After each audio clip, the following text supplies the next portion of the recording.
Vou resumir aqui. Agora eu não sei o que eu pego aqui. Vou pegar só o mais importante.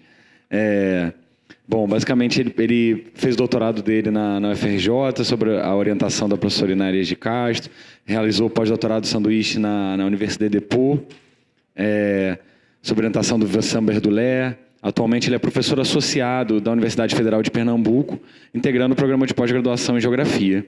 E ele coordena o Laboratório de Estudos sobre Espaço, Cultura e Política, o LECGEL, né? Realizou estágio pós-doutoral com o financiamento da CAPES, na School of Global Studies, na Universidade de Sussex, no Reino Unido, com o professor Simon Rycroft. Obrigado. Acerca da paisagem, natureza e representação. Tá? Então, sem mais delongas, eu vou passar a palavra aqui para o professor Caio Maciel. Muito obrigado. Alô, alô. Boa tarde a todas e todos. Sei que já estamos no último dia do evento, na sexta-feira à tarde, mas eu não poderia deixar de agradecer mais uma vez e parabenizar a organização do evento. É uma honra muito grande estar aqui, mais uma vez, professora Zeni, professor Lobato, André e Mariana. Eu acho que é um espaço de diálogo ímpar. Eu tenho participado dos grupos de trabalho e foram sensacionais. Chego um pouco esgotado, mas feliz por ter contribuído e tentar, então, dialogar. Minha vontade agora era rasgar tudo e começar a debater com a professora Maria Helena, né? Mas eu acho que temos um diálogo. Vamos sair de um corredor de ônibus para um beco. E eu queria, então, pedir que a mesa sentasse, porque eu tenho agonia de falar com as imagens às costas dos palestrantes. Eu queria convidá-los aí ao... E eu também não consigo falar sentado. Tem problema? Quebrar o protocolo? Então, pessoal, eu estou aqui apresentando o último trabalho de uma trilogia, que eu estou chamando de Trilogia dos Becos, né? Eu já apresentei em outros eventos. E, enfim, rapidamente, nós começamos com a pesquisa, junto com o pessoal de arquitetura, sobre o mercado imobiliário em áreas protegidas, onde nós descobrimos que os becos do centro histórico do Recife, especificamente do bairro de São José, eram o metro quadrado mais caro do bairro. E aí nós fomos primeiro para uma pesquisa mais, digamos, de caráter racional, positivista, tentar mapear esses becos e entender por que eles eram tão caros. O próximo slide, Caio. Já estou na trilogia. Que deu esse primeiro artigo, no Mais Entranhado da Cidade. Depois nós fizemos uma pesquisa, ainda contando com o diálogo com o pessoal da arquitetura, tentando entender como a gente poderia tornar esses espaços visíveis, quer dizer, tentamos fazer alguma estratégia de visibilização dos becos, porque eles não são parte do repertório de imagens turísticas da cidade. E, finalmente, isso nos levou para o último trabalho, que é esse que estamos apresentando aqui, Metáfora Visual de Paisagens Não Panorâmicas. Nós tentamos, então, na verdade, é um trabalho metodológico que está totalmente em aberto. Nós tentamos criar uma metáfora visual de uma paisagem não panorâmica, quer dizer, criar um panorama de algo que não é panorâmico.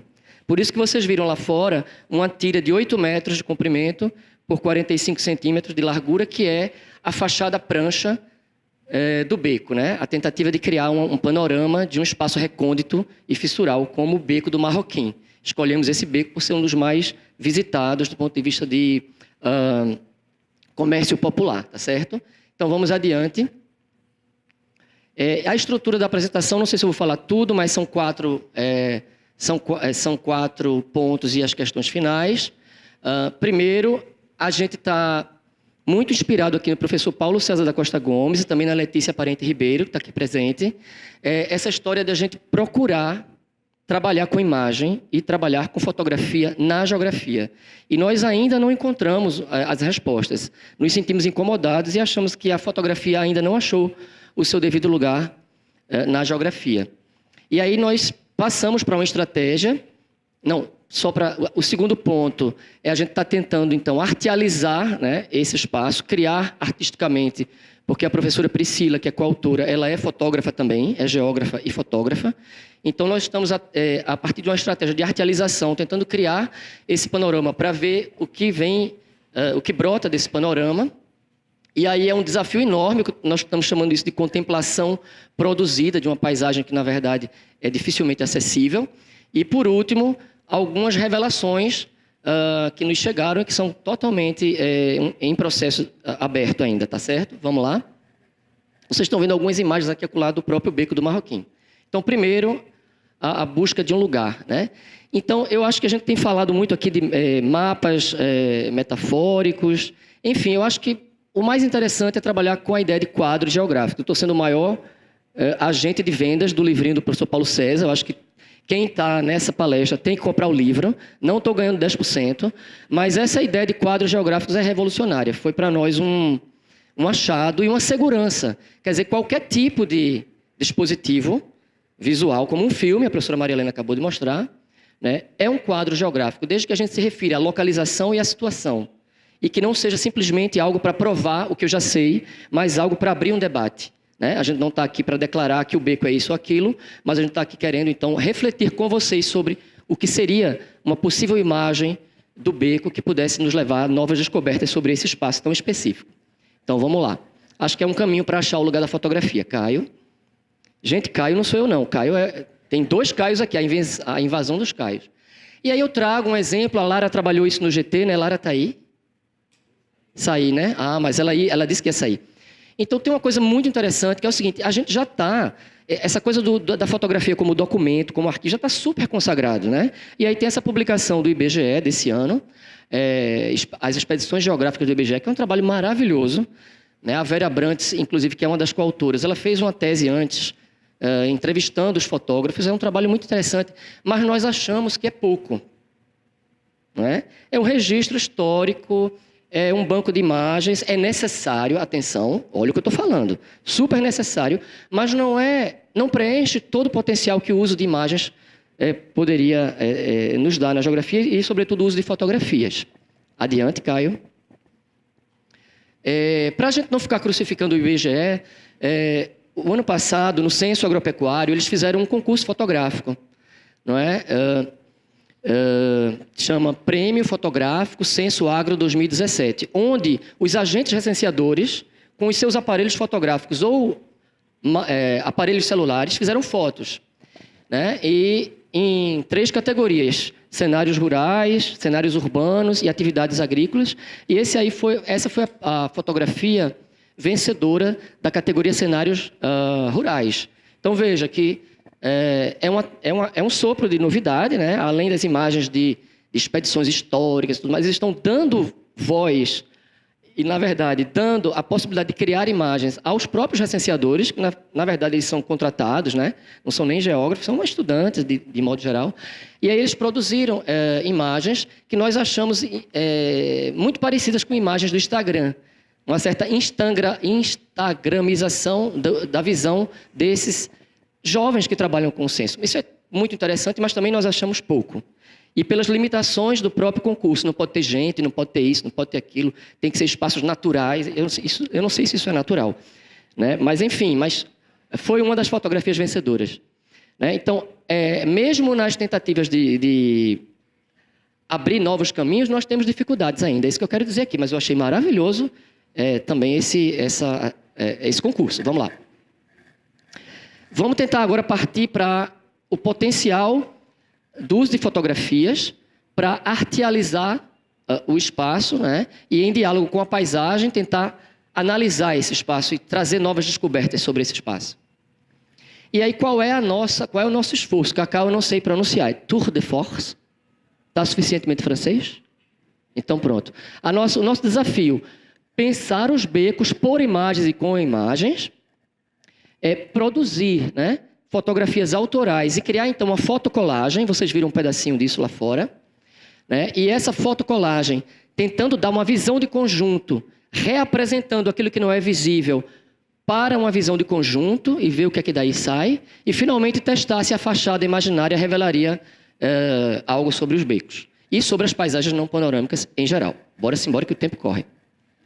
E aí escolhemos o Beco do Marroquim, né? Começamos aí com algumas fotos mais convencionais, quer dizer, quando você vai nas reportagens de jornal, etc., nas fotos do trabalho de campo dos alunos, tem sempre essas imagens panorâmicas que estão à esquerda e à direita, né? Porque é como a gente... desculpe, perspectiva. Essas imagens em perspectiva, que é como o beco se apresenta mais facilmente, mas nós tentamos, então, modificar esse eixo. Vamos fazer uma imagem não convencional do beco, mas tentando fazer como se fosse uma espécie de sensoriamento não remoto do beco. Vamos pegar uma banda e vamos fotografar essa banda, né? Criar então uma fachada imaginária. Bora lá, Caio. E aí, para quem não sabe, né, o Beco do Marroquim fica no bairro de São José, que é a antiga cidade de Maurício. Eu não vou me delongar nisso, mas é importante. Eu não estou falando de qualquer lugar, eu estou falando do centro histórico tombado, Mercado de São José, igrejas barrocas, pátios de origem lusitana, né? Vamos lá, mais em frente. Aí tem essa imagem, eu não tenho um apontador para mostrar, mas enfim, é o segmento amarelo mais ao norte, o mais comprido ao norte, não o último, o mais comprido ao norte é o Beco do Marroquim. Tá? Vamos lá. E aí esse exercício metodológico, né, nos conduziu a essa relação com imagens não totalizantes. A gente estava partindo de algo não panorâmico para tentar, então, tornar esse ambiente fotografável. Bora lá.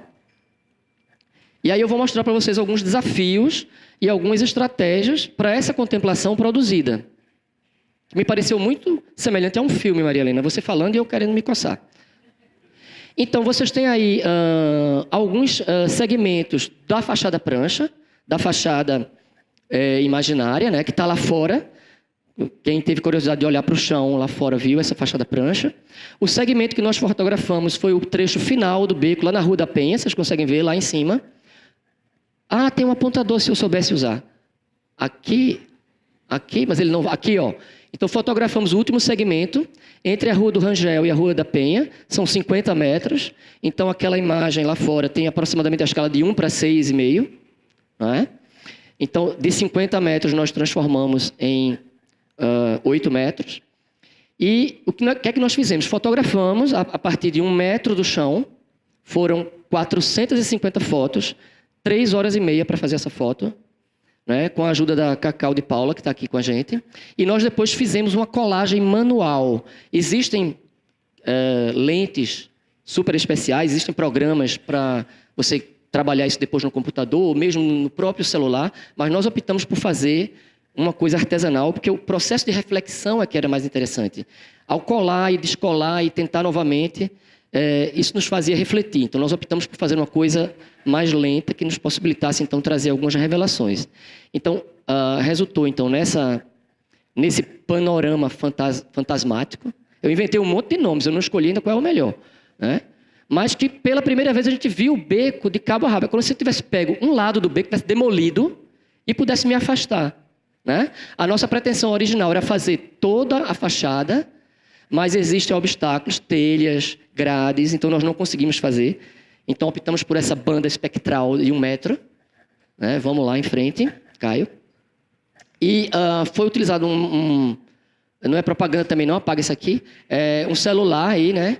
Que tem duas câmeras traseiras muito interessantes. E nós fizemos então, aqui a equipe em trabalho, vocês estão vendo como era o processo. O celular na altura do ventre e a gente se miscuindo no meio das mercadorias para poder fazer a foto do outro lado, né? Então, é de um lado do beco fotografando a outra parede.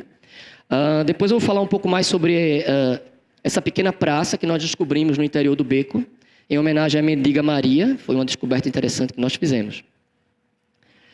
E aí, quais foram as revelações? Porque o tempo corre, né? Algumas revelações.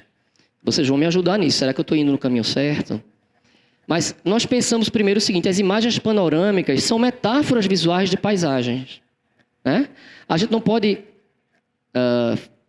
tratar como sinônimo panorama e paisagem.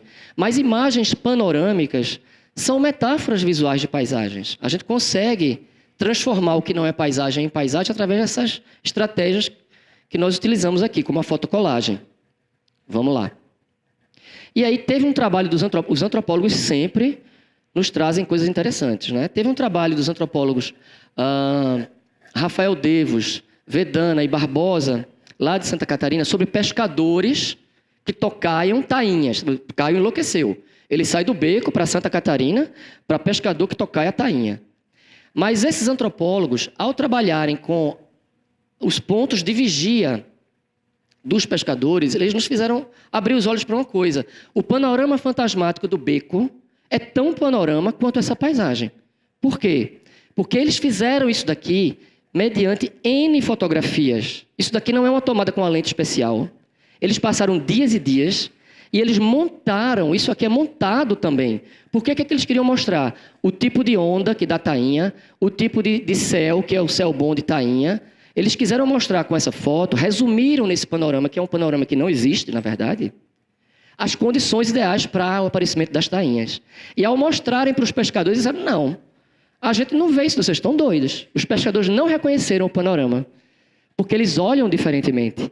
Né? Mas o que eu quero dizer é que a descoberta mais naif de todas para nós foi, meu Deus, qualquer panorama é uma mega de uma montagem. Nós fizemos um panorama como outro qualquer, a gente está lá se lascando para fazer um panorama fantasmático do beco e no fim das contas é a mesma coisa. Bom, isso é uma primeira provocação, vamos lá em frente.